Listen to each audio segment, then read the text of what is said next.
بسم اللہ الرحمن الرحیم۔ گمنام ہیرو کے معزز ناظرین السلام علیکم۔ دوستو لائک ضرور کر دیا کریں، شکریہ۔ آئیے چلتے ہیں کہانی کی طرف۔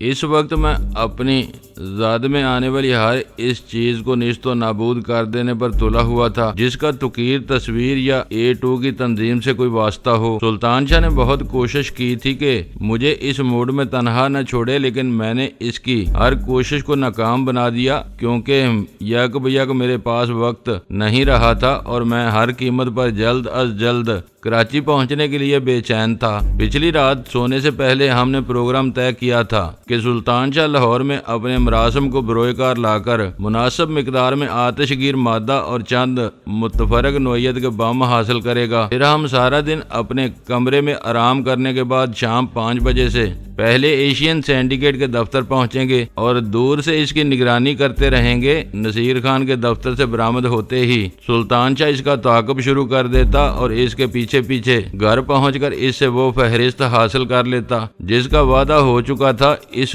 دوران میں دفتر کے قریب چھپ کر اس شخص کا انتظار کرتا جو نصیر خان کے بیان کے مطابق دفتر بند ہونے کے بعد پر اسرار طور پر وہاں آ کر باس کے لیے رکھی ہوئی ڈاک اور کیمرے کا استعمال شدہ رول نکال لے جاتا تھا۔ مجھے اس شخص کے پیچھے اندر گھسنا تھا اور اسے باز پرس کے بعد اسے ہلاک کر دینا تھا، ساتھ ہی اپنی جیبوں میں موجود مادے کے ذریعے فرم کے دفتر کو نظر آتش کر دینا تھا۔ اس دوران میں سلطان شاہ نصیر خان سے جلد از جلد فارغ ہو کر واپس لوٹتا اور مداخلت کیے بغیر باہر میرے اشارے کا منتظر رہتا۔ کسی دشواری کی صورت میں میرا ہاتھ بٹانے کے لیے وہ بھی اندر گھس پڑتا، ورنہ تنظیم کے اس اہم کاروباری ٹھکانے کو نظر آتش کر کے ہم واپس ہو لیتے۔ لیکن وہ دن ہی شاید کچھ خراب تھا۔ صبح سلطان شاہ پروگرام کے مطابق روانہ ہو گیا تو میں نے سوچا کہ کیوں نہ وقت گزاری کے لیے نیچے اتر کر کسی کال آفس سے غزالہ کے گھر بات کی جائے۔ ویسے بھی وہ پچھلے دن کافی عرصے کی نظر بندی کے بعد اپنے مکان کی 4 دیواری سے نکلی تھی اور میری بات ہونے تک واپس نہیں لوٹی تھی۔ فون کا سلسلہ ملتے ہی میری آنکھوں کے آگے تاریک دائرے ناچنے لگے۔ فون پر میری آواز پہچانتے ہی کرنل کسی بچے کی طرح بلک کر رو پڑا تھا۔ سہیلی کی شادی کی تیاریوں کے سلسلے میں گئی ہوئی غزالہ نہ گھر لوٹی تھی، نہ شہر میں اس کا کوئی پتہ تھا۔ اس سے آگے نہ میں کرنل سے کچھ پوچھ سکا اور نہ وہ مجھ سے بات کر سکا۔ میں نے بوتھ میں ریسیور کریڈل سے لٹکا کر کاؤنٹر پر کال کی رقم ادا کی اور واپس ہوٹل کی طرف چل دیا۔ وہی شہر تھا، وہی سڑکیں تھیں اور میں دوسری بار اپنی ذات کے اس ناقابل بیان کرب سے آشنا ہوا تھا۔ جب مجھے اپنی کوکھ سے جنم دینے والی ماں لاپتہ ہوئی تھی تو میں کسی اندھیرے بہرے اور گونگے کی طرح مسلسل کئی دن اور کئی راتیں تک لاہور کی سڑکوں اور گلیوں میں چلتا رہا تھا۔ مجھے نہ بھوک لگی تھی، نہ پیاس نے ستایا تھا، بس ذہن میں ایک بھیانک سی گونج تھی۔ تنہا رہ جانے کا ایک ناقابل بیان خوف تھا جو میری رگوں میں گہرا اور گہرا اترتا جا رہا تھا، اور غزالہ کی گمشدگی کی خبر بھی میرے لیے اسی قدر کربناک تھی۔ وہ خبر سن کر میرے اعصاب جنجنا اٹھے تھے، دماغ معاف ہو گیا تھا۔ یوں معلوم ہوا تھا جیسے زندگی کے دامن میں میرے لیے کچھ بھی نہ رہا ہو، مجھے بڑے بازار میں بے دردی کے ساتھ لوٹ لیا گیا ہو۔ شاید اس بار بھی میں صدمے اور سکتے کی کیفیت میں اس سے بے رحم شہر کی فٹ پاتھوں اور گلیوں میں چلتا رہتا، لیکن ماں کی موت کی خبر پانے والے تنویر علی کے مقابلے میں منگیتر کی گمشدگی کی اطلاع سننے والا تنویر علی زیادہ پختہ کار اور جہاندیدہ تھا۔ جو میں یوں ہی گم رہتا تو غزالہ کا مستقبل کیا ہوتا؟ اس کی روشن پیشانی پر مکروہ اور ہوسناک ہاتھوں کے غلیظ نشانات کا تصور کر کے میرے وجود کی گہرائیوں میں ایک بھیانک افرید جاگ اٹھا جو سراپا تباہی تھا، جس کے ہر نفس میں نفرت اور انتقام کے اژدہے پھنکار رہے تھے۔ عورت جس روپ میں بھی ہو، بظاہر صرف عورت ہوتی ہے، لیکن یہ ایک سرسری سا فلسفہ ہے۔ عورت کے 5 روپ ہوتے ہیں: ماں، بہن، بیٹی، بیوی اور محبوبہ، اور ان میں سے ہر روپ کا اپنا ہی ایک اثر ہوتا ہے۔ غزالہ کیا گم ہوئی تھی؟ مجھے یوں محسوس ہو رہا تھا جیسے دنیا کا پورا نظام بگڑ گیا ہو۔ ارذل اور حقیر لوگوں کو سکہ لوگوں کی پگڑیاں اچھالنے کا اختیار مل گیا ہو۔ پھر جو نام میرے سامنے تھے، ذہن ان کے فیصلے صادر کرنے لگا۔ حالانکہ نہ میں تکا تھا اور نہ غزالہ کو اغوا کرنے والے اتنے ارذل رکشی سے تصویر تک سب ہی میرے مجرم تھے اور ان کا انجام عبرتناک تھا۔ سلطان شاہ مطلوبہ سامان لے کر خوشی خوشی واپس آیا تو میرے سوتے ہوئے چہرے اور انتقام سے جلتی ہوئی آنکھوں کو دیکھ کر سہم گیا۔ میری حالت شاید اس قدر ابتر تھی کہ وہ مجھ سے سوال کرنے کی ہمت بھی نہ کر سکا، مگر میں نے اسے جذبات سے آری کھوکھلے لہجے میں اس سچائی سے آگاہ کر دیا جو اس وقت میری روح کا عذاب بنی ہوئی تھی اور وہ پورے وجود سے کانپ کر رہ گیا۔ اس کی زبان سے میری ہمدردی میں ایک لفظ بھی نہ نکل سکا، کیونکہ وہ ان لوگوں سے خوب واقف تھا جن سے ہماری ٹھنی ہوئی تھی۔ وہ جان و مال ہی نہیں، میری آبرو کے بھی بدترین دشمن تھے۔ وہ کمرے میں بیٹھا ایک ٹوک مجھے دیکھتا رہا، نہ دلاسا دے سکا نہ انتقام پر اکسا سکا، اور جب دن ڈلنے لگا تو میں اس کا لایا ہوا سامان ایک تھیلے میں سمیٹنے لگا۔ اس وقت سلطان شاہ نے پہلی بار زبان کھولی اور مجھے اپنا پروگرام ملتوی کرنے کا مشورہ دیا، کیونکہ اس وقت اس کی دانست میں ذہنی تعطل کا شکار تھا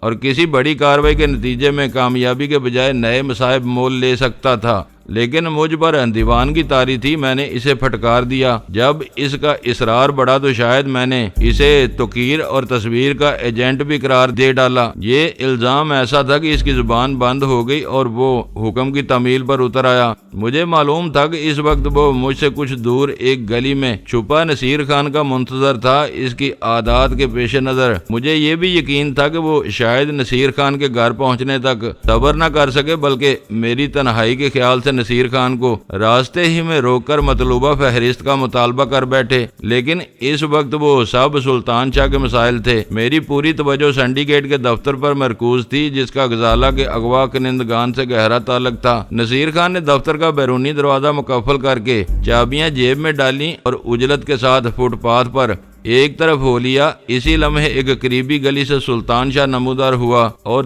تیز قدموں سے چلتا ہوا ان لوگوں کی بھیڑ میں مدغم ہو گیا جو دفتروں سے چھٹی ہونے کے بعد اپنے اپنے گھروں کی طرف جا رہے تھے۔ سب اپنے اپنے گھر جا رہے تھے، لیکن میں کہاں جاؤں؟ بے اختیار میرے ذہن میں رکشی کا سنایا ہوا ایک شعر دار آیا، شام ہونے کو ہے کدھر جائیں، اپنا گھر ہو تو اپنے گھر جائیں۔ گھر جل سکتا تھا، اسے اپنے ہی لہو نے پھونک دیا تھا، لیکن غزالہ کی صورت میں گھر کی ایک امید زندہ بھی ظالموں نے اسے بھی نہ چھوڑا تھا۔ گھر جلا کر گھر کی مالکن کو اغوا کر لیا تھا۔ مجھے اپنے شانے پر لٹکے ہوئے بیگ کا وزن گرام محسوس ہونے لگا۔ اس بیگ میں بھیانک آگ پوشیدہ تھی، جس کی چنگاریاں میں A2 کے آشیانے میں بکھیرنا چاہ رہا تھا۔ یہ شاید میری اپنی خواہش تھی کہ مجھے زیادہ دیر تک انتظار نہیں کرنا پڑا۔ فٹ پاتھ عبور کر کے میں نے دروازے پر زور آزمائی کی تو وہ خود کار میکینزم کے تحت دوبارہ مکفل ہو چکا تھا۔ میں نے جیب سے ایک مڑا ہوا تار نکال کر کفل پر قسمت آزمائی کی اور چند ثانیوں بعد میں بھی اندر داخل ہو چکا تھا۔ دروازہ بند ہوتے ہی باہر سے آنے والی آوازوں سے رشتہ ٹوٹ گیا۔ دفتری عمارت میں گہرے سناٹے کا راج تھا، البتہ آگے کسی کمرے کے کھلے ہوئے دروازے سے روشنی آ رہی تھی۔ میں نے اپنے شانے سے لٹکا ہوا بیگ اتار کر ایک طرف رکھ دیا اور لائٹز کاٹیج کے ایک محافظ سے چھینا ہوا بے آواز ریوالور نکال کر دبے قدموں روشن کمرے کی طرف کھو لیا۔ میں پنجوں کے بال دروازے کے سامنے پہنچا تو وہی کوبی الجثہ شخص دروازے کی طرف پشت کیے میز پر کچھ کام کرتا نظر آیا اور اچانک ہی میری ذہنی رو بہک گئی۔ وہ میرے دشمنوں کا ہرکارا تھا۔ دشمن میرے جانے پہچانے تھے، لہذا مجھے اس سے کسی پوچھ گچھ کی ضرورت نہیں تھی۔ میں نے آگے بڑھ کر پوری قوت سے اس کی پشت پر لاد رسید کی اور وہ حلق سے کریہا سی آواز نکالتا ہوا منہ کے بل زمین پر گر گیا۔ اس سے پیشتر کہ وہ سنبھل کر میز کی سطح سے اٹھتا، میں نے ریوالور کے آہنی دستے سے پوری قوت سے اس کے سر کے عقبی حصے پر ضرب لگائی اور اس نے کراہتے ہوئے ہاتھ پیر ڈھیلے چھوڑ دیے۔ غزالہ کے اغوا کے بعد وہ دشمن کا پہلا آدمی تھا جو میرے قبضے میں آیا تھا۔ اس وقت مجھ پر درندگی سوار ہو رہی تھی اور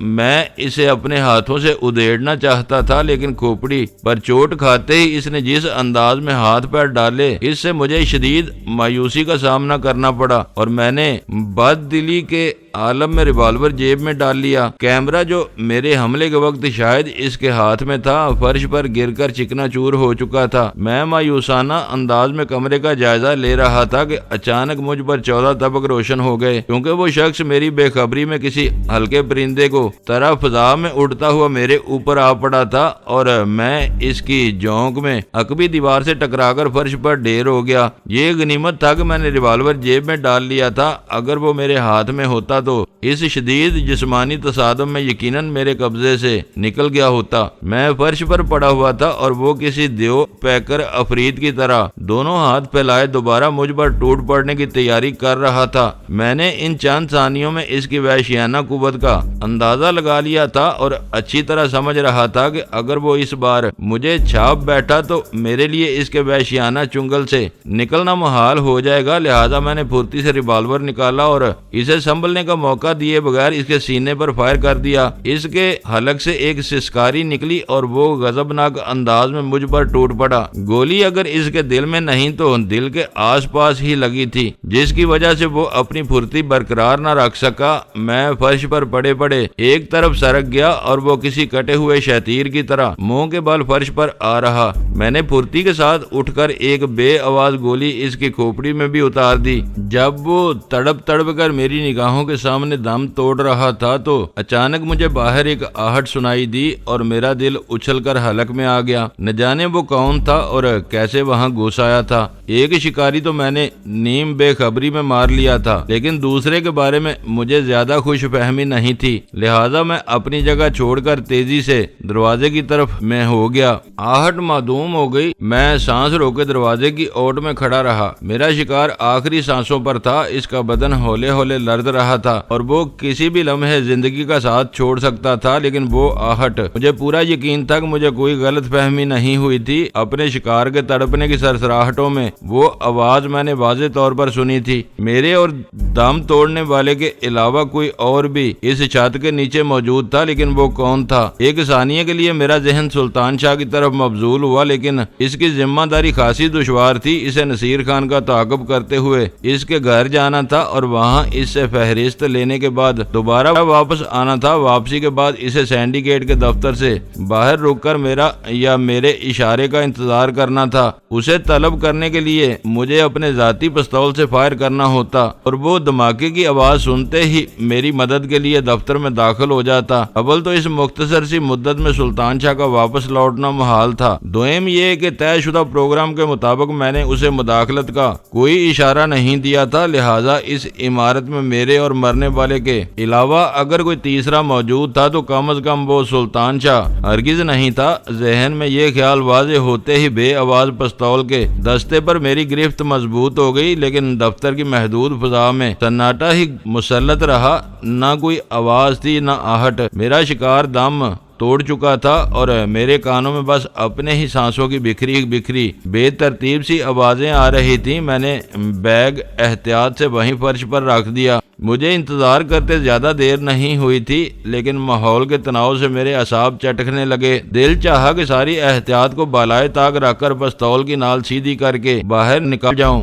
لیکن اسی لمحے ایک آواز پیدا ہوئی، جیسے چلتے چلتے اچانک ہی کسی کے جوتے کا تلا پختہ فرش سے رگڑ کھا گیا ہو۔ میں دروازے کی اوٹ میں چکنا ہو گیا۔ لہجہ بر بعد ہی مجھے اپنے سانسوں پر قابو پانا پڑا، کیونکہ کوئی کھلے ہوئے دروازے کے عین باہر موجود تھا۔ میں نے سر گھما کر اپنے دشمن کی بے جان لاش کا جائزہ لیا اور نوبارد کے اندر داخل ہونے کا انتظار کرنے لگا۔ مرنے والے کی لاش ایسی جگہ پڑی ہوئی تھی کہ دروازہ کھلا ہونے کی صورت میں اسے باہر سے بخوبی دیکھا جا سکتا تھا۔ وہ منہ کے بل غیر فطری انداز میں مڑا توڑا ہوا فرش پر پڑا ہوا تھا۔ اس کے زخم سے بہنے والا تازہ خون قالین کے خاصے بڑے حصے کو داغدار کر چکا تھا۔ ان علامتوں کو دیکھ کر دور ہی سے اندازہ لگایا جا سکتا تھا کہ وہ زندگی سے اپنا ہر رشتہ منقطع کر چکا تھا۔ اندر کون ہے؟ اچانک باہر کی راہداری سے ایک تہکمانہ آواز گونجی اور میں اپنی جگہ پر پہلو بدل کر رہ گیا۔ آواز کی سمت سے میں نے اندازہ لگایا تھا کہ وہ دروازے کے عین سامنے ہی موجود تھا۔ تم جو کوئی بھی ہو،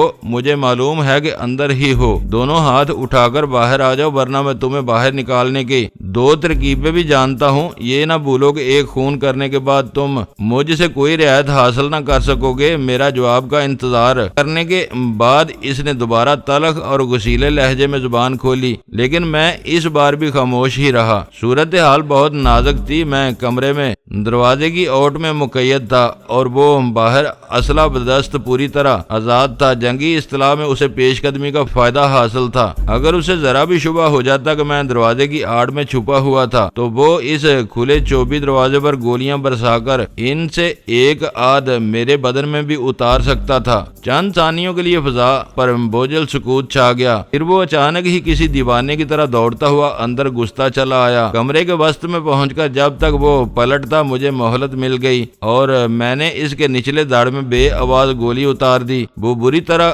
گراتا ہوا مڑا اور فضا میں بیک وقت 2 بے آواز فائروں کے کھٹاکے گونج اٹھے۔ میری گولی نے اس کے داہنے ہاتھ کو چاٹ لیا تھا اور اس کا فائر کافی بلندی پر دیوار میں لگا تھا۔ وہ زخمی ہونے سے پہلے ہی اپنے پستول کا ٹریگر دبا چکا تھا، کیونکہ زخمی ہوتے ہی پستول اس کے ہاتھ سے نکل گیا اور میں نے جست لگا کر پوری قوت سے اس کے پیٹ میں لات رسید کر دی۔ وہ بظاہر خاصا جسیم اور شہ زور نظر آ رہا تھا، لیکن پے در پہ وار ہوتے ہی اس کے اوسان خطا ہو گئے۔ اس نے وحشیانہ انداز میں میری ٹانگ سے لپٹ پڑنے کی کوشش کی اور شاید پنڈلی کو دانتوں سے ادھیڑنا بھی چاہا، لیکن اس کی ران پر آیا ہوا زخم میری مزاحمت کا بوجھ نہ سہار سکا اور وہ لڑکھڑا کر نیچے ڈیر ہو گیا۔ میں نے بڑھ کر اس سے بے آواز ریوالور بھی اپنے قبضے میں کر لیا۔ کھڑے نہیں ہو سکتے تو شرافت سے نیچے بیٹھ جاؤ، میں نے اسے اٹھنے کی ناکام کوشش سے باز رکھتے ہوئے سخت لہجے میں کہا۔ یہ یاد رکھنا کہ حکم عدولی کی صورت میں سارا بدن زخموں سے داغدار کر کے سسکتا ہوا چھوڑ جاؤں گا اور اس دفتر میں لگنے والی آگ کے شعلے آہستہ آہستہ تمہارے وجود کو چاٹ جائیں گے۔ اس کے نقطہ نظر سے صورتحال بہت سنگین تھی۔ اس کی آنکھوں میں نفرت اور حقارت کے بجائے خوف کی کیفیت نمودار ہوئی اور وہ ہونٹوں پر زبان پھیر کر رہ گیا۔ کس کے لیے کام کرتے ہو؟ میں نے پستول کی نال کو جنبش دیتے ہوئے سرد اور شفقانہ لہجے میں سوال کیا۔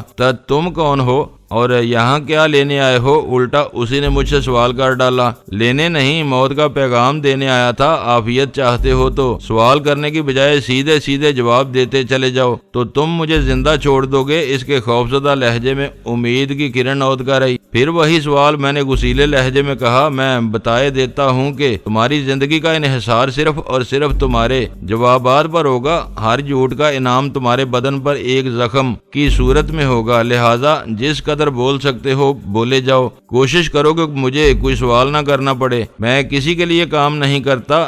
بہادر نے 3 سال سے مجھے 3500 تنخواہ پر رکھا ہوا تھا۔ اس نے لاش کی طرف اشارہ کرتے ہوئے کہا۔ میرا کام بس اتنا تھا کہ 5:15 سے واپسی تک دور رہ کر اس کا انتظار کروں، اور جب یہ فارغ ہونے کے بعد اپنی گاڑی میں جا بیٹھے تو میں آزاد ہو جاتا تھا۔ میرا کام بس اس کی حفاظت کرنا تھا تاکہ جب وہ دفتر میں گھسا ہوا ہو تو کوئی اور مداخلت نہ کر سکے۔ کسی برے وقت پر استعمال کرنے کے لیے بے آواز پستول بھی اسی نے دیا تھا، لیکن 3 برس میں آج پہلی بار اس کے استعمال کی نوبت آئی تھی۔ صرف آدھے پونے گھنٹے کے 3500 ملتے تھے۔ میں نے پوچھا۔ عام طور پر وہ جلد ہی فارغ ہو جاتا تھا، کبھی کبھار دیر بھی ہو جاتی تھی۔ وہ روزانہ یہاں آتا تھا۔ روزانہ اس نے جلدی سے سر ہلا کر چھٹیوں والے دن ناگا ہوتا تھا، اور یہاں آنے کا مقصد کیا ہوتا تھا نہ اس نے کبھی بتایا، نہ میں نے جاننے کی کوشش کی۔ ہم جیسے لوگوں کو اچھی تنخواہ پر ایسی پکی نوکری کہاں ملتی ہے جو